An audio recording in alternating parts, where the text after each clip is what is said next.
नमस्कार, मैं हूं सुधीर चौधरी और डीडी न्यूज पर इस नए शो डी कोड में आपका बहुत बहुत स्वागत है।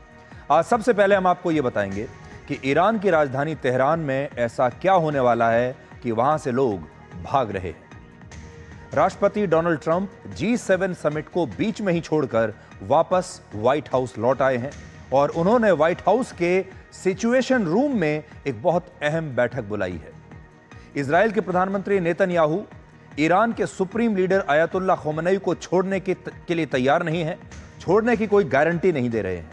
खमेनी 86 साल के हैं और आतंकवाद के जिस नेटवर्क से इजराइल इस समय लड़ रहा है उसका रिमोट कंट्रोल खमेनी के ही हाथों में है।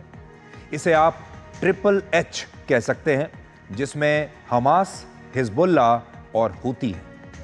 तो आज हम आपको ये बताएंगे कि इजराइल और ईरान के बीच चल रहा युद्ध अब किस तरफ बढ़ रहा है और क्या ये समाप्त होगा। इसके बाद हम G7 समिट में प्रधानमंत्री मोदी की मौजूदगी को डिकोड करेंगे और आपको G7 की पूरी ABCD आज हम समझाएंगे।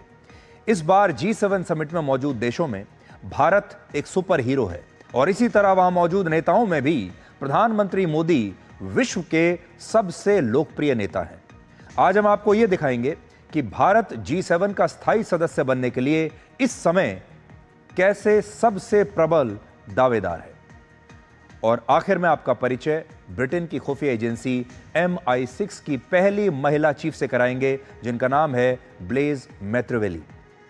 अपने 116 वर्ष के इतिहास में यह पहली बार है जब कोई महिला MI6 की चीफ बनी है।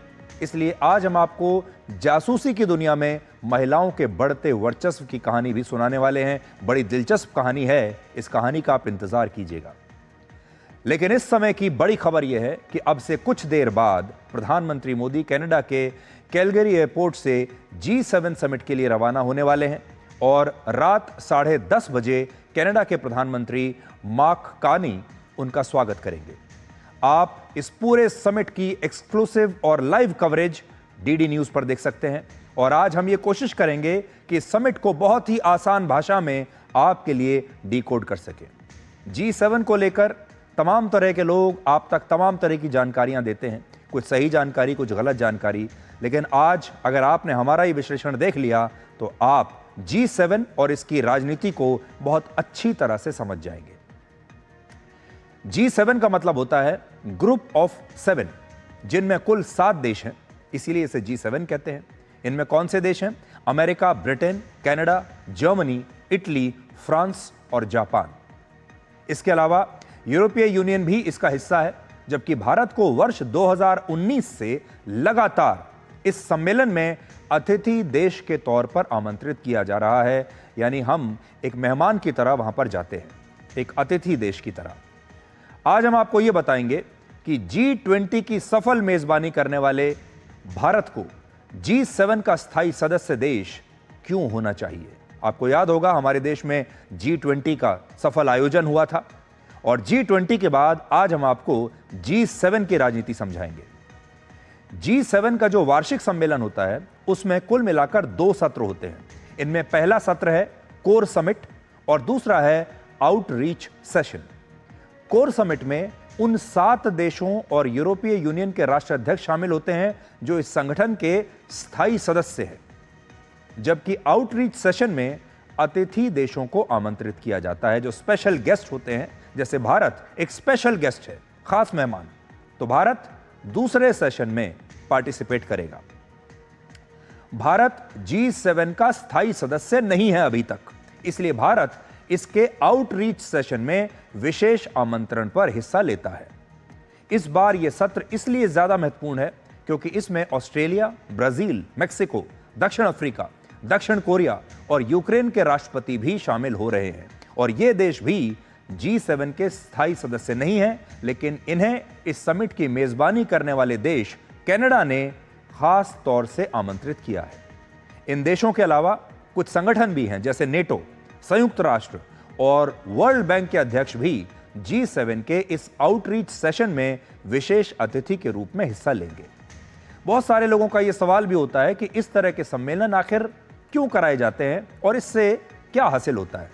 तो आसान भाषा में सम्मेलन का पूरा कॉन्सेप्ट है आपसी मुद्दों पर चर्चा करना और नई नई चुनौतियों पर नई नीतियां बनाना। जिस तरह हमारे देश में कुछ गांव मिलकर अपनी आर्थिक, राजनीतिक और सुरक्षा की चुनौतियों के लिए महापंचायत करते हैं, ठीक वैसे ही दुनिया के ये कुछ बड़े बड़े देश भी साल भर में एक बार अपनी आर्थिक, राजनीतिक और सुरक्षा चुनौतियों पर चर्चा करने के लिए यहां मिलकर नई नीतियां बनाते हैं। आप कह सकते हैं कि यह दुनिया के सबसे शक्तिशाली देशों की महापंचायत है। इनमें भी आर्थिक पहलू जो है उन्हें सबसे ज्यादा अहमियत दी जाती है और इसका कारण यह है कि इस संगठन का निर्माण ही आर्थिक उद्देश्यों को पूरा करने के लिए हुआ था। यानी इसमें भी अर्थशास्त्र छाया हुआ है, अर्थव्यवस्था छाई हुई है, पैसा छाया हुआ है। अक्टूबर 1973 में रमजान के महीने के दौरान इजराइल और अरब देशों के बीच एक युद्ध लड़ा गया था जिसे रमजान युद्ध भी कहते हैं। यह भी दिलचस्प बात है कि अभी भी उस समय के बाद आज भी इजराइल एक युद्ध लड़ रहा है ईरान के खिलाफ, लेकिन उस समय भी इजराइल युद्ध लड़ रहा था। इस युद्ध में अमेरिका और ज्यादातर पश्चिमी देशों ने इजराइल का साथ दिया था, समर्थन दिया था और इससे नाराज होकर मिडिल ईस्ट के देशों ने अमेरिका और पश्चिमी देशों को कच्चे तेल की सप्लाई बंद कर दी थी। यह उस वक्त का सबसे बड़ा ऑयल क्राइसिस था जिसने दुनिया की सबसे बड़ी अर्थव्यवस्था वाले देशों को भी आर्थिक संकट में डाल दिया था और बाद में इन्हीं गैर वामपंथी देशों को पहले G6 और बाद में फिर G7 कहा गया। तो पहले ये 6 देश आपस में मिले और ऑयल क्राइसिस हो गया था क्योंकि मिडिल ईस्ट के देशों ने तेल देना बंद कर दिया था और ये सारे देश तेल के लिए मिडिल ईस्ट के देशों पर उस समय आश्रित थे। तो पहले 6 देशों ने यह संगठन बनाया G6, फिर इसमें नया देश जुड़ा और फिर यह कहलाया G7 और 7वें देश के तौर पर वर्ष 1976 में कनाडा की एंट्री हुई और आज यही कनाडा इस सम्मेलन की 7वीं बार मेजबानी कर रहा है। यहां इस बात को डिकोड करना बहुत जरूरी है कि जब यह संगठन स्थापित हुआ उस वक्त ये 7 देश दुनिया की सबसे बड़ी आर्थिक महाशक्ति हुआ करते थे। ये दुनिया के सबसे शक्तिशाली, पैसे वाले, अमीर और विकसित देश थे। वर्ष 1970 में पूरी दुनिया की जीडीपी में इन 7 देशों की हिस्सेदारी 60% से ज्यादा थी। फिर 1975 में यह बढ़कर 63% हुई, 1985 में बढ़कर 65% हो गई और 1995 में पूरी दुनिया की 66% अर्थव्यवस्था सिर्फ इन 7 देशों की जेब में थी, इन 7 देशों के पास थी। और उस जमाने में G7 वाकई में पूरी दुनिया का सबसे मजबूत संगठन हुआ करता था। पूरी दुनिया का एजेंडा ये तय करते थे क्योंकि सबसे शक्तिशाली और पैसे वाले देश थे। लेकिन आज के समय में अब यह कहानी बदल चुकी है और G7 आर्थिक रूप से उतना मजबूत नहीं रहा जितना किसी जमाने में था। आज से 30 वर्ष पहले वैश्विक अर्थव्यवस्था में G7 देशों की जो हिस्सेदारी 66% हुआ करती थी, आज वो सिर्फ 29% रह गई है। देखिए कहां से कहां गई है इस अपनी स्क्रीन पर। 66% से 29% पर इनकी हिस्सेदारी आ चुकी है। आज G7 के स्थायी देशों में 2 देश ऐसे हैं जो दुनिया की पहली 7 सबसे बड़ी अर्थव्यवस्थाओं से बाहर हो चुके हैं। इनमें इटली अब 8वें नंबर पर है और कनाडा 9वें नंबर पर है। अर्थव्यवस्था के हिसाब से तो इन्हें G7 में होना ही नहीं चाहिए, जबकि चीन दूसरे स्थान पर है और भारत आज चौथे स्थान पर है और ये दोनों ही G7 का हिस्सा नहीं है। भारत दुनिया की चौथी सबसे बड़ी अर्थव्यवस्था है लेकिन G7 का औपचारिक सदस्य नहीं है, स्थायी सदस्य नहीं है। आज भी मेहमान के तौर पर, स्पेशल गेस्ट के तौर पर बुला रहे हैं, जिसे अब बदलने की आवश्यकता है क्योंकि हम दुनिया के सबसे बड़े लोकतंत्र हैं, सबसे बड़े देश हैं आबादी के हिसाब से और चौथी सबसे बड़ी अर्थव्यवस्था है। G7 में अगर हम नहीं होंगे तो कौन होगा? कहने का मतलब यह है कि जब यह संगठन बना उस वक्त बड़ी बड़ी आर्थिक महाशक्तियों के रूप में जिन 7 देशों को इसका परमानेंट स्थायी हिस्सा बनाया गया वो उस जमाने के हिसाब से सही था, लेकिन आज के हिसाब से अब सही समय आ चुका है कि भारत को इसका स्थायी सदस्य होना चाहिए क्योंकि भारत G7 के जापान, ब्रिटेन, फ्रांस, इटली और कनाडा से भी बड़ी अर्थव्यवस्था बन चुका है। ये बात G7 के देश भी अच्छी तरह जानते हैं और समझ चुके हैं और इसीलिए वो वर्ष 2019 से ही लगातार भारत को हर बार G7 के आउटरीच सत्र में विशेष रूप से आमंत्रित करते आ रहे हैं। इसके अलावा जीडीपी ग्रोथ रेट के मामले में भी G7 का एक भी देश भारत के आसपास भी नहीं ठहरता।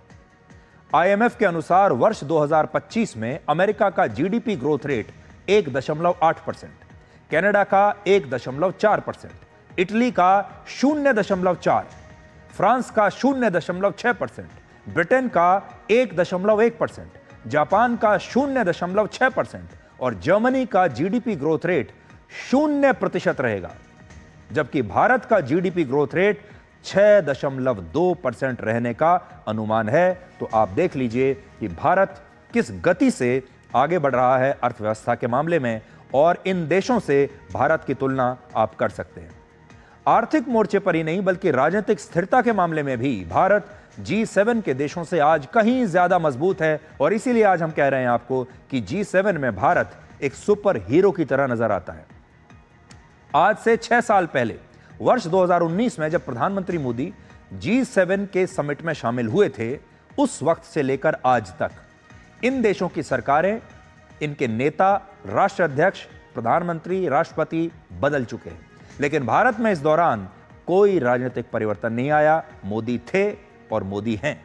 इन 6 वर्षों में ब्रिटेन में 3 प्रधानमंत्री बदल गए, जर्मनी में 2 चांसलर बदल गए, इटली में 2 प्रधानमंत्री बदल गए, जापान में 3 प्रधानमंत्री बदल गए, कनाडा में 1 प्रधानमंत्री बदले, और अमेरिका में भी जो बाइडेन की जगह अब डोनाल्ड ट्रंप राष्ट्रपति बन गए हैं।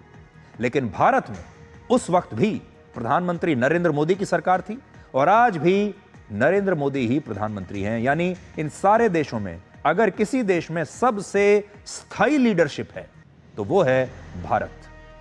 आप हर साल होने वाले G7 के इस ग्रुप फोटो को आज देखिए, जिसमें प्रधानमंत्री के आसपास खड़े G7 के राष्ट्राध्यक्ष बदलते जा रहे हैं, लेकिन भारत में राजनीतिक स्थिरता लगातार इस दौरान बरकरार रही है।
तो हाल के वर्षों की इन सारी तस्वीरों में आपने क्या देखा? प्रधानमंत्री मोदी के आसपास जितने भी इन देशों के नेता हैं, धीरे धीरे एक एक करके सब बदलते चले गए। एक नेता हैं जो नहीं बदले। इस पूरे फ्रेम में जो आपको तस्वीर दिखाई देती है, जो फ्रेम दिखाई देता है, उसमें एक ही नेता है जो स्थायी है, और वो है प्रधानमंत्री मोदी। बाकी हर देश के नेता बदलते चले जा रहे हैं, हर बार आपको नया चेहरा दिखता है।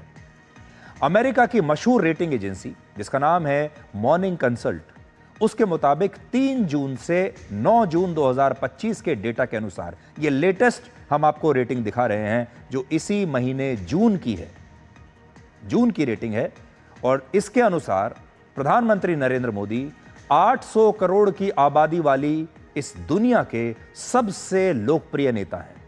प्रधानमंत्री मोदी की अप्रूवल रेटिंग पूरी दुनिया में सबसे ज्यादा है और वो है 78%। कनाडा के नए प्रधानमंत्री मार्क कार्नी की अप्रूवल रेटिंग 56% है। वो इसलिए क्योंकि अभी वो नए बने हैं, इसलिए उनकी अप्रूवल रेटिंग ज्यादा है। राष्ट्रपति डोनाल्ड ट्रंप की अप्रूवल रेटिंग 50% है। इटली की प्रधानमंत्री मेलोनी की सिर्फ 42%, जर्मनी के चांसलर मर्ज की 36%, जापान के प्रधानमंत्री शिगेरू इशिबा की सिर्फ 22% और फ्रांस के राष्ट्रपति इमैनुअल मैक्रों की अप्रूवल रेटिंग सिर्फ 18% है। यानी इन सारे वैश्विक नेताओं में पूरी दुनिया में सबसे ज्यादा लोकप्रियता इस समय प्रधानमंत्री मोदी की है। आर्थिक और राजनीतिक स्थिरता के हिसाब से अब समय आ चुका है कि G7 देशों के स्ट्रक्चर को बदला जाना चाहिए और भारत को इसका स्थायी सदस्य अब बनना ही चाहिए। भारत के लिए अच्छी बात यह है कि हम न सिर्फ एक लोकतांत्रिक देश हैं, दुनिया के सबसे बड़े लोकतंत्र हैं, बल्कि हम दुनिया के सबसे बड़े लोकतंत्र होने के साथ साथ G7 का स्थायी सदस्य होने के लिए सबसे ज्यादा क्वालिफाई करते हैं। और उसके कारण यह है कि उसमें पहली जो कंडीशन है वो ये है कि कोई भी देश लोकतांत्रिक देश होना चाहिए। ये पहली शर्त है। तो लोकतंत्र के मामले में हमसे बड़ा कौन है? इस संगठन में सिर्फ लोकतांत्रिक देश ही इसके सदस्य बन सकते हैं और भारत सबसे बड़ा लोकतंत्र है। चीन में आंशिक लोकतंत्र माना जाता है, वहां सिर्फ कम्युनिस्ट पार्टी का ही शासन है। इसलिए चीन दुनिया की दूसरी सबसे बड़ी अर्थव्यवस्था होने के बावजूद G7 का स्थायी सदस्य नहीं बन सकता, क्योंकि दुनिया उसे लोकतंत्र मानती ही नहीं। और यही कारण है कि चीन अर्थव्यवस्था में इतना बड़ा देश है, अपने आप को सुपर पावर कहता है, लेकिन G7 का सदस्य नहीं बन सकता क्योंकि वहां लोकतंत्र नहीं है। इसलिए चीन इस शर्त से क्वालिफाई नहीं करता। हालांकि इसके बावजूद रशिया और चीन को G7 में शामिल करने की बातें अब हो रही हैं और इस पर अमेरिका के राष्ट्रपति डोनाल्ड ट्रंप और पश्चिमी देशों में एक विवाद भी शुरू हो गया है। सोवियत संघ के विघटन के बाद जब रशिया एक अलग देश बना और शीत युद्ध की समाप्ति हुई, कोल्ड वॉर समाप्त हुआ, तब वर्ष 1998 में G7 G8 बन गया और इसमें रशिया की एंट्री हो गई। रशिया था 8वां देश, तो G7 से ये बन गया G8। आप इन तस्वीरों को देखिए। जब वर्ष 2006 में रशिया के राष्ट्रपति व्लादिमीर पुतिन G7 के कोर समिट में शामिल हुए थे और उनके साथ अमेरिका के तत्कालीन राष्ट्रपति जॉर्ज W. बुश मौजूद थे।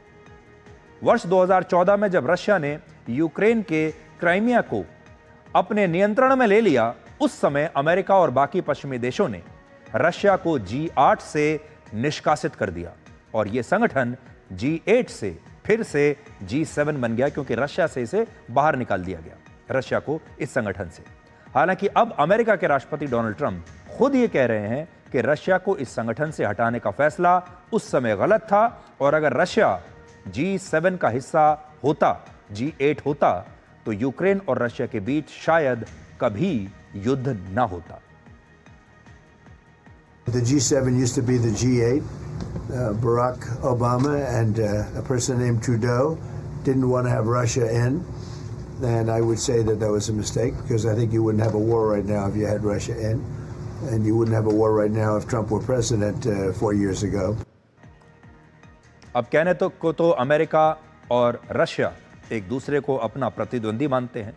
राष्ट्रपति ट्रंप और राष्ट्रपति पुतिन एक दूसरे के दुश्मन माने जाते हैं कूटनीति में। लेकिन राष्ट्रपति ट्रंप रशिया को अब इस संगठन में शामिल करने की बात तो कह रहे हैं, लेकिन एक तथ्य यह भी है कि इन्हीं देशों ने G7 के इसी मंच से राष्ट्रपति पुतिन का मजाक उड़ाया था और उन्हें अपमानित किया था।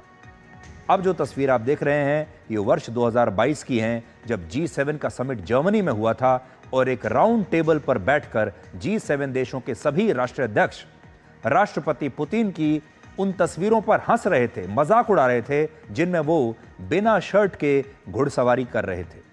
आज पूरी दुनिया में यही सवाल पूछा जा रहा है कि क्या राष्ट्रपति पुतिन अपने इस अपमान को भूल पाएंगे और इस अपमान को भूलकर क्या वो दोबारा इस संगठन में शामिल होने पर राजी हो सकते हैं। इस बार G7 का जो समिट है ये कनाडा के उसी कनान्स्किस में हो रहा है, उसी क्षेत्र में हो रहा है जहां 23 साल पहले वर्ष 2002 में इस समिट का आयोजन हुआ था। यह इलाका कनाडा की राजधानी से लगभग 3,500 किलोमीटर दूर है और इसे इस वार्षिक सम्मेलन के लिए 2 कारणों से चुना गया है। पहला, यह इलाका जंगलों और पहाड़ों से घिरा हुआ है। सुरक्षा के लिहाज से यह काफ़ी सुरक्षित माना जाता है। बहुत शांत और सुरक्षित इलाका है, आतंकवादियों की पहुंच से बहुत दूर है। इसलिए इस इलाके की 2 खास बात है, शांत है, खूबसूरत है और सुरक्षित है। दूसरा कारण है जलवायु परिवर्तन। जिसमें यहां के पहाड़ों, झीलों और जंगलों के शांत वातावरण को देखते हुए दूसरी बार यहां G7 का आयोजन हो रहा है। शांति के साथ इस खूबसूरत माहौल में प्रकृति के बीच दुनिया के बड़े बड़े देश मिलेंगे, विचार करेंगे, कुछ अच्छा ही सोचेंगे। अब से कुछ देर के बाद इस समिट का नया सत्र शुरू होने वाला है, जिसे आउटरीच सेशन कहते हैं, और भारत की तरफ से प्रधानमंत्री नरेंद्र मोदी G7 देशों के राष्ट्राध्यक्षों के साथ इसमें हिस्सा लेंगे। इस सत्र से पहले G7 देशों का कोर समिट हुआ, जिसके 10 बड़े पॉइंट्स आज मैं आपको बताता हूं। पहला, G7 के सभी देशों ने मिडिल ईस्ट के क्षेत्र में इजराइल और ईरान से तनाव को कम करने की अपील की है। क्योंकि दोनों देशों के बीच युद्ध चल रहा है, तो पहली बात तो इन्होंने कही है कि भाई दोनों देश तनाव को कम करें। दूसरा, इन देशों ने इस युद्ध में इजराइल का ही समर्थन किया है और कहा है कि ईरान को कभी भी परमाणु हथियार नहीं मिलने चाहिए, और इसमें इजराइल के आत्मरक्षा के अधिकार को भी मान्यता दी गई है। यानी ये सारे देश कह रहे हैं कि इजराइल ठीक कर रहा है।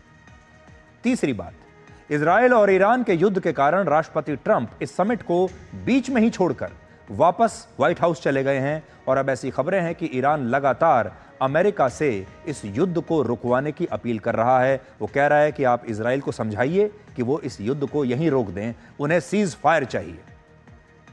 चौथा, राष्ट्रपति ट्रंप ने रशिया और चीन को इस संगठन का हिस्सा बनाने की इच्छा जताई यहां पर आकर, और कहा कि चीन को G7 में शामिल करने का आइडिया बुरा नहीं है, जबकि जर्मनी और ब्रिटेन जैसे देशों ने चीन को शामिल करने का विरोध किया है। आप भी आज राष्ट्रपति ट्रंप के इस नए बयान को सुनिए और देखिए कि उनके दिमाग में क्या चल रहा है कि वो चीन को भी यहां शामिल करना चाहते हैं और रशिया को भी यहां लाना चाहते हैं। Well, it's not a bad idea. I don't mind that. If somebody wants to suggest China coming in, I think we suggest. But you want to have people that you can talk to. You know, they don't talk to. Putin speaks to me. He doesn't speak to anybody else. He doesn't want to talk because he was very insulted when he got thrown out of the G8. पांचवी बात, यूरोपीय union और बाकी देश चाहते थे कि Russia पर नए आर्थिक प्रतिबंधों को लागू किया जाए, लेकिन राष्ट्रपति ट्रंप इसके लिए भी राजी नहीं हुए। छठी बात, G7 के सभी देशों ने रेयर अर्थ मिनरल्स की ग्लोबल सप्लाई चेन को सुनिश्चित करने का मुद्दा उठाया, जो मुद्दा चीन से जुड़ा हुआ है। इन मिनरल्स का 90% निर्यात चीन करता है, और हाल ही में उसने इन पर रोक लगा दी थी, जिसकी वजह से पश्चिमी देशों को बड़ी चिंता हो गई है। आप इसे ऐसे समझिए कि अगर रेयर अर्थ मिनरल्स ना हो तो गाड़ियां, two wheelers, mobile phone, electronic gadgets और यहां तक कि हथियार और फाइटर जेट्स भी बनाए नहीं जा सकते। और यही कारण है कि G7 देश रेयर अर्थ मिनरल्स की आपूर्ति को लेकर बहुत चिंतित हैं।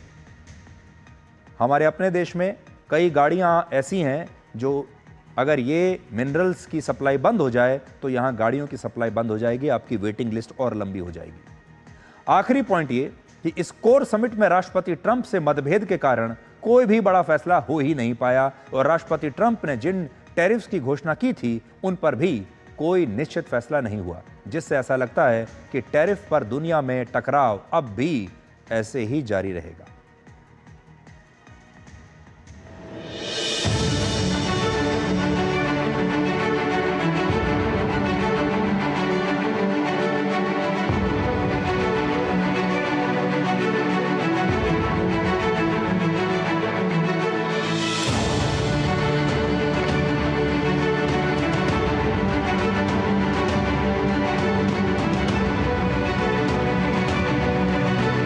For having us, and thank you for your great hospitality in your country. That's great. Yeah, I love this country.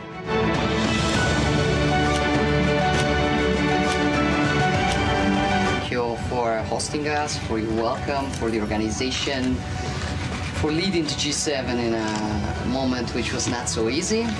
I've been passing through the same Yes, exactly. thing, so I know what it means, but really your leadership is being very effective.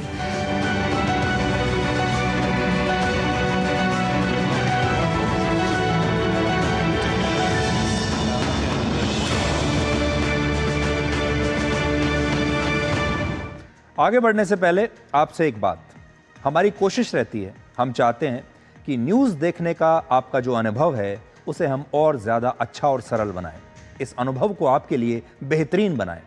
और आज हमारी ये कोशिश है कि आप घर बैठे ऐसा अनुभव करें जैसे आप G7 समिट को अपने सामने होते हुए देख रहे हैं, और हम बहुत सरल भाषा में आपको इस तरीके से समझाएं कि आप सब आज वैश्विक राजनीति और G7 की राजनीति के भी एक्सपर्ट बन जाएंगे। इस कोर समिट के बाद अब से कुछ देर में G7 के आउटरीच सत्र का आयोजन शुरू होने वाला है, और इसके बाद प्रधानमंत्री मोदी की कुछ द्विपक्षीय वार्ताएं भी होंगी दूसरे देशों के राष्ट्राध्यक्षों के साथ। इनमें सबसे पहले प्रधानमंत्री मोदी इटली की प्रधानमंत्री जॉर्जिया मेलोनी से मिलेंगे, और यह पिछले एक साल में प्रधानमंत्री मोदी और प्रधानमंत्री मेलोनी की दूसरी मुलाकात होगी। इससे पहले आपको याद होगा 2024 के G7 समिट में भी प्रधानमंत्री मोदी और इटली की प्रधानमंत्री मेलोनी के बीच बातचीत हुई थी, और प्रधानमंत्री मेलोनी ने सोशल मीडिया पर एक तस्वीर पोस्ट की थी तब, और उसमें लिखा था hello from the melody team, hi friends from melody, ये उन्होंने लिखा था, आपको याद होगा। और मेलोडी का मतलब है मेलोनी प्लस मोदी। प्रधानमंत्री मोदी यूक्रेन के राष्ट्रपति जेलेंस्की से भी मिलने वाले हैं, और यह मुलाकात ऐसे समय में हो रही है जब इससे पहले प्रधानमंत्री मोदी अगस्त 2024 में यूक्रेन की राजधानी कीव जा चुके हैं। कनाडा के नए प्रधानमंत्री मार्क कार्ने के साथ भी प्रधानमंत्री मोदी की द्विपक्षीय बातचीत होगी, और पिछले साल दोनों देशों के रिश्तों में जो मतभेद आ गए थे, जो दोनों देशों के रिश्ते खराब हो गए थे, उन्हें इस मुलाकात में सुलझाने की कोशिश की जाएगी। नए प्रधानमंत्री के साथ अब उम्मीद है कि भारत के रिश्ते ठीक होंगे, और इस समिट के बाद प्रधानमंत्री मोदी क्रोएशिया के दौरे पर जाएंगे, वहां के लिए रवाना हो जाएंगे, और कल हम प्रधानमंत्री मोदी की इसी क्रोएशिया यात्रा को आपके लिए डिकोड करेंगे और बताएंगे कि ये देश हमारे लिए महत्वपूर्ण क्यों है।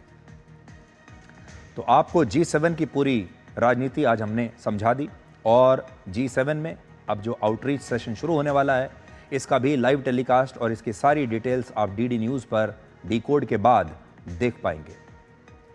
अब आपको ये बताते हैं कि क्या ईरान में कुछ बहुत बड़ा होने वाला है, और ईरान की राजधानी तेहरान से लोग अब भाग क्यों रहे हैं। आज जब अमेरिका के राष्ट्रपति डोनाल्ड ट्रंप बीच में ही G7 समिट को छोड़कर व्हाइट हाउस लौट आए, तो उस समय अंतर्राष्ट्रीय मीडिया में कई तरह की बातें कही जा रही हैं। अमेरिका के एक न्यूज़ चैनल फॉक्स न्यूज़ ने यह दावा किया है कि कनाडा से निकलने से पहले राष्ट्रपति ट्रंप ने अमेरिका की नेशनल सिक्योरिटी काउंसिल को व्हाइट हाउस के सिचुएशन रूम में पहुंचने का निर्देश दिया था। ये वही सिचुएशन रूम है जहां वर्ष 2011 में ओसामा बिन लादेन को पाकिस्तान के एबटाबाद में मारने की रियल टाइम निगरानी हो रही थी। सारे लोग इसी सिचुएशन रूम में बैठकर इस पूरे ऑपरेशन को लाइव देख रहे थे। ये वही सिचुएशन रूम है जहां की तस्वीरें आप इस समय देख रहे हैं। उस समय राष्ट्रपति थे ओबामा, और ये सारे लोग यहां पर ओसामा बिन लादेन को पकड़ने का जो ऑपरेशन था, इसे लाइव यहां पर देख रहे थे। और अब एक बार फिर से इसी सिचुएशन रूम में नेशनल सिक्योरिटी काउंसिल के सदस्य इकट्ठा होने वाले हैं। इनमें कौन कौन होंगे? अमेरिका के राष्ट्रपति, उपराष्ट्रपति, सेक्रेटरी ऑफ स्टेट यानी विदेश मंत्री, सेक्रेटरी ऑफ डिफेंस यानी वहां के रक्षा मंत्री, और जॉइंट चीफ्स ऑफ स्टाफ के चेयरमैन होते हैं, जिन्हें चीफ ऑफ डिफेंस स्टाफ कहा जाता है। जब ये काउंसिल व्हाइट हाउस के सिचुएशन रूम में मौजूद होती है, तो इसका मतलब ये माना जाता है कि दुनिया के किसी न किसी कोने में कुछ बहुत बड़ा और बहुत गंभीर होने वाला है, यानी वो कोई बहुत गंभीर स्थिति है। और इस बार शायद ईरान की राजधानी तेहरान में कुछ बहुत बड़ा होने वाला है। ये बात हम इसलिए कह रहे हैं क्योंकि राष्ट्रपति ट्रंप जब कनाडा से अमेरिका के लिए रवाना हुए, तब फ्रांस के राष्ट्रपति इमैनुअल मैक्रों को ये लगा कि राष्ट्रपति ट्रंप ईरान और इजराइल के बीच सीज फायर कराने के लिए वहां से रवाना हुए हैं। लेकिन ट्रंप ने इस पर अपना स्पष्टीकरण दिया और कहा कि राष्ट्रपति मैक्रों गलत सोच रहे हैं, और उनके वापस वॉशिंगटन डीसी जाने का कारण इससे कहीं ज्यादा बड़ा है। तो सोचिए ऐसा क्या कारण हो सकता है जो इजराइल और ईरान के बीच सीज फायर से भी बड़ा हो। राष्ट्रपति ट्रंप ने अपने social media platform truth social पर दो और बड़ी बातें लिखी हैं। पहली बात, उन्होंने तेहरान में मौजूद सभी लोगों से कहा है कि वो तुरंत तेहरान को छोड़कर भाग जाएं, कहीं और चले जाएं। और दूसरी बात उन्होंने लिखी है कि ईरान को अमेरिका के साथ न्यूक्लियर डील कर लेनी चाहिए और ईरान के पास किसी भी स्थिति में परमाणु हथियार नहीं होने चाहिए। ये सारी बातें ये इशारा करती हैं कि ईरान में शायद कुछ बहुत बड़ा होने वाला है। हालांकि क्या बड़ा होगा इसके बारे में किसी के पास अभी कोई ठोस और पुख्ता जानकारी नहीं है। अंतर्राष्ट्रीय मीडिया में सबसे ज़्यादा खबरें ये हैं कि इस बार इजराइल के निशाने पर ईरान के सुप्रीम लीडर आयतुल्ला खामेनेई हो सकते हैं। इजराइल की सेना ने कहा है कि वो इस युद्ध को अपने 3 मकसद पूरे करने के लिए लड़ रही है। तो देखिए कौन से 3 मकसद हैं इजराइल के। पहला मकसद है ईरान के न्यूक्लियर साइट्स और न्यूक्लियर हथियारों को बनाने की क्षमता को हमेशा के लिए पूरी तरह से नष्ट कर देना। इसमें इजराइल को काफ़ी हद तक कामयाबी मिल गई है। उन्होंने ईरान के परमाणु हथियार बनाने की क्षमता को अभी ख़त्म कर दिया है। दूसरा मकसद है इजराइल का ईरान की सेना की टॉप लीडरशिप को समाप्त कर देना, और इसमें भी इजराइल कामयाब हो चुका है। उसने ईरान के मिलिट्री चीफ और 20 अन्य टॉप कमांडर्स और जनरल्स को जान से मार दिया है। पूरी आर्मी लीडरशिप साफ हो चुकी है ईरान की। और तीसरा मकसद है ईरान से अयतुल्ला खामेनेई की सरकार को हटा देना, और इसके पीछे भी 2 कारण हैं। इजराइल आतंकवाद के जिस HHH से इस समय युद्ध लड़ रहा है, उस HHH का रिमोट कंट्रोल खामेनेई के हाथ में है। और इनमें ये HHH कौन है? इनमें गाजा का हमास है, लेबनान में हिजबुल्लाह है और यमन में हुती है। ये 3 H हैं, और ये तीनों आतंकवादी संगठन ईरान के समर्थन से ही इजराइल पर हमले करते हैं। ईरान की असल में ये स्ट्रैटेजी रहती है, वो अकेले युद्ध नहीं लड़ता, वो खुद किसी के सामने नहीं आता, बल्कि अपने इन अलग अलग संगठनों के जरिए हमले करवाता है। तो आप ये समझ लीजिए कि ये सारी ईरान की ही सेनाएं हैं। अगर इजराइल ईरान की सत्ता से आयतुल्ला खामेनेई को हटाने में कामयाब हो जाता है, तो इन आतंकवादी संगठनों को ईरान से जो ऑक्सीजन मिलती है, जो समर्थन मिलता है, जो पैसा मिलता है, जो हथियार मिलते हैं, जो शरण मिलती है, ये सब कुछ बंद हो जाएगा। और दूसरी बात, आयतुल्ला खामेनेई कई वर्षों से इजराइल के खिलाफ धर्म के नाम पर धर्म की लड़ाई लड़ रहे हैं, धर्म युद्ध लड़ रहे हैं, और इजराइल मानता है कि ईरान इजराइल को ख़त्म करने के लिए ही ये परमाणु हथियार बनाना चाहता है, जिसकी वजह से इजराइल ईरान से ज़्यादा खामेनेई के पीछे पड़ा है। ईरान से भी ज़्यादा वो ये चाहता है कि खामेनेई को ख़त्म कर दिया जाए। और इस बार उसने ऐलान किया है कि उसका एक ही टारगेट है, और वो है ईरान के supreme leader ayatollah Khamenei. Israel के प्रधानमंत्री बेंजामिन नेतन्याहू ने ये बात अमेरिका के एक न्यूज़ चैनल पर कही है, और दुनिया को ये बताया है कि जब तक ईरान में खामेनेई रहेंगे, तब तक ये युद्ध समाप्त नहीं हो सकता। So are you going to target the supreme leader? Look, we're doing what we need to do. I'm not going to get into the details. But U.S. officials tell us that the president flatly rejected a plan, an opportunity that the Israelis had to take out the supreme leader.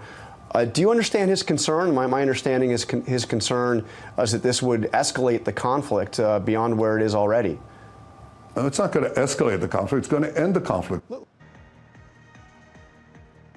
प्रधानमंत्री Netanyahu के इस ऐलान के बाद लगातार ऐसी खबरें आ रही हैं कि खामेनेई अपने परिवार के साथ एक बंकर में छिप गए हैं, और ये बंकर तेहरान के उत्तर पूर्वी हिस्से में हो सकता है।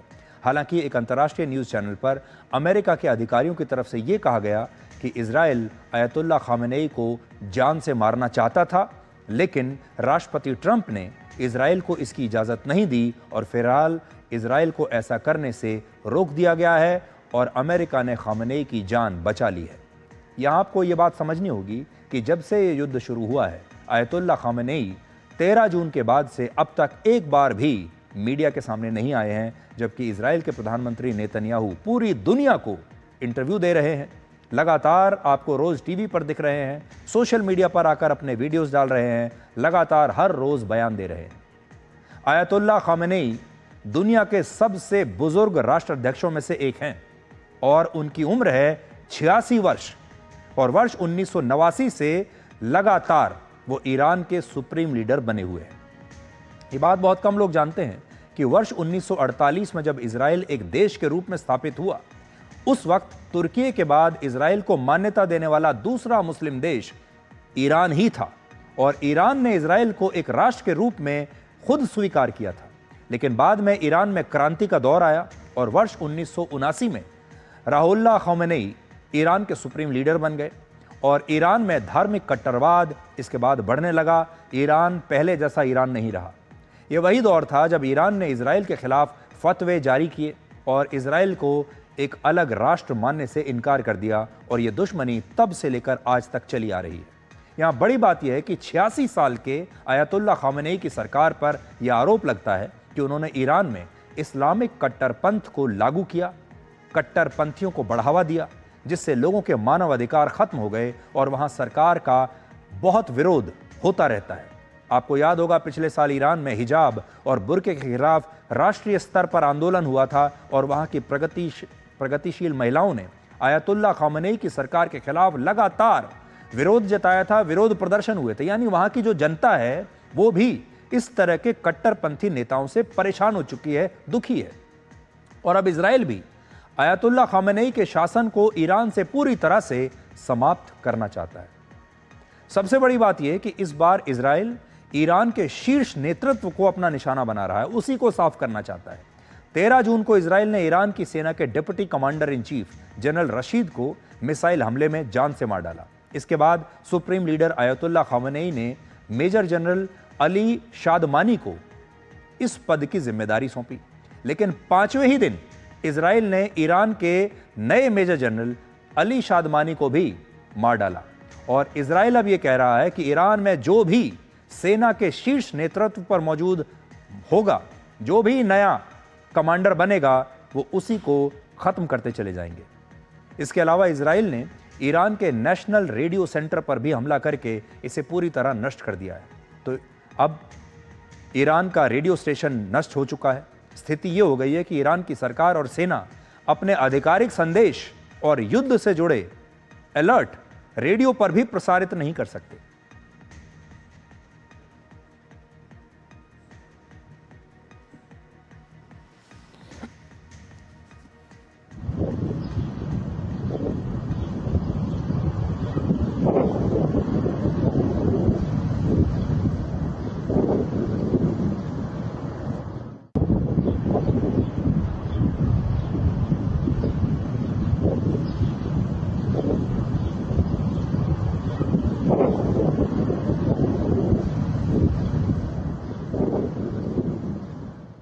तो अभी आपने ईरान का रेडियो स्टेशन उड़ते हुए देखा, नष्ट होते हुए देखा और एक दिन पहले ही इजराइल ने Islamic Republic of Iran broadcasting के टीवी चैनल पर मिसाइल हमला किया था और ईरान के सरकारी न्यूज़ चैनल पर यह हमला उस समय हुआ जब इस चैनल पर एक लाइव ब्रॉडकास्ट चल रहा था। कैसे हमला हुआ आप देखिए।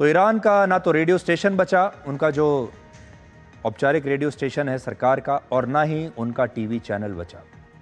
इस युद्ध का अब तक का पूरा सार ये है कि ईरान ये कह रहा है कि वो झुकेगा नहीं और इजराइल ये कह रहा है कि वो रुकेगा नहीं।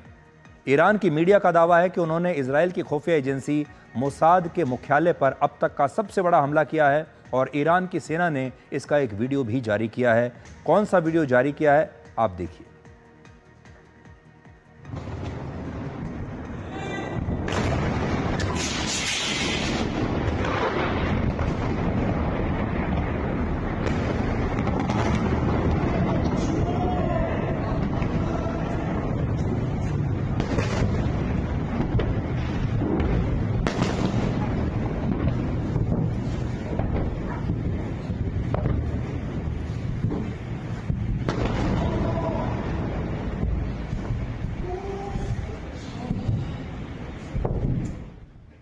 हमले दोनों तरफ से हो रहे हैं।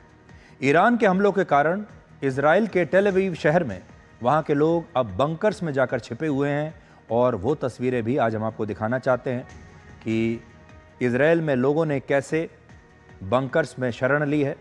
इजराइल में लगभग हर बिल्डिंग में, हर घर में, बेसमेंट में बंकर्स बने होते हैं और वहाँ के लोगों को इस तरह के हमलों की, इस तरह के मिसाइल अटैक्स की अब आदत सी पड़ चुकी है, इसलिए उनके लिए कोई नई बात नहीं है। और जब भी इस तरह के हमले होते हैं, ये लोग अपने अपने घरों में या अपनी बिल्डिंग्स में बने बंकर्स में जाकर छिप जाते हैं और बहुत धैर्य के साथ इंतज़ार करते हैं कि कब स्थिति सामान्य हो और वो इन बंकर से बाहर निकलकर अपना सामान्य जीवन व्यतीत करें।